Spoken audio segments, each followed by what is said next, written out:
தமிழக அரசு முதலீடுகளை பாதுகாப்பதில்லை என பாஜக மாநில தலைவர் அண்ணாமலை விமர்சனம் செய்திருக்கிறார். அண்மை தகவலாக நாம் பார்த்துக் கொண்டிருக்கிறோம்.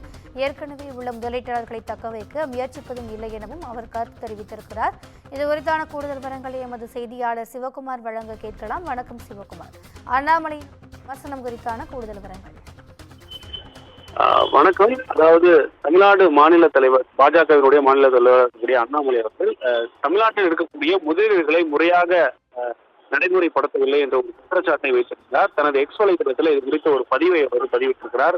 அந்த அடிப்படையில கோவையில் 2000க்கும் மேற்பட்ட ஊழியர்களை கொண்ட ஒரு கல்வி தொழில்நுட்ப நிறுவனம் அதன் ஊழியர்களுக்கு அறிவிப்பு ஏதும் கொடுக்காமல் மூடப்பட்டதாக கூறப்படுகிறது.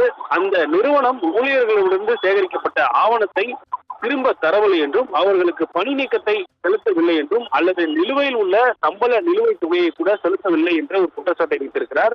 மேற்கொண்டு தமிழக தொழில்துறை அமைச்சர் தமிழகத்திற்கான முதலீடுகளை பெறுவதற்கோ அல்லது இருக்கும் முதலீடுகளை தக்க வைத்துக் கொள்வதற்கோ எந்தவித முயற்சியும் எடுக்கவில்லை என்றும் கோயம்புத்தூரை சேர்ந்த 2 ஸ்டார்ட் அப் கம்பெனிகள் தங்கள் தளத்தை பெங்களூருக்கு மாற்றுவதை சமீபத்தில் கண்டுள்ளதாகவும் தெரிவித்திருக்கிறார்.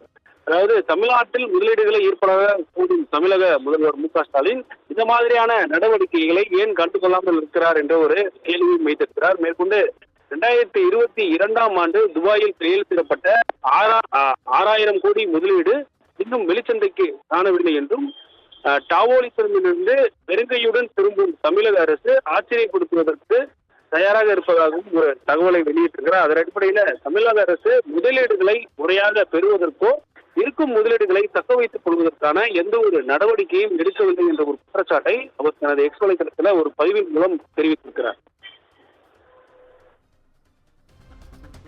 கூடுதல் விவரங்களுக்கு நன்றி சிவகுமார்.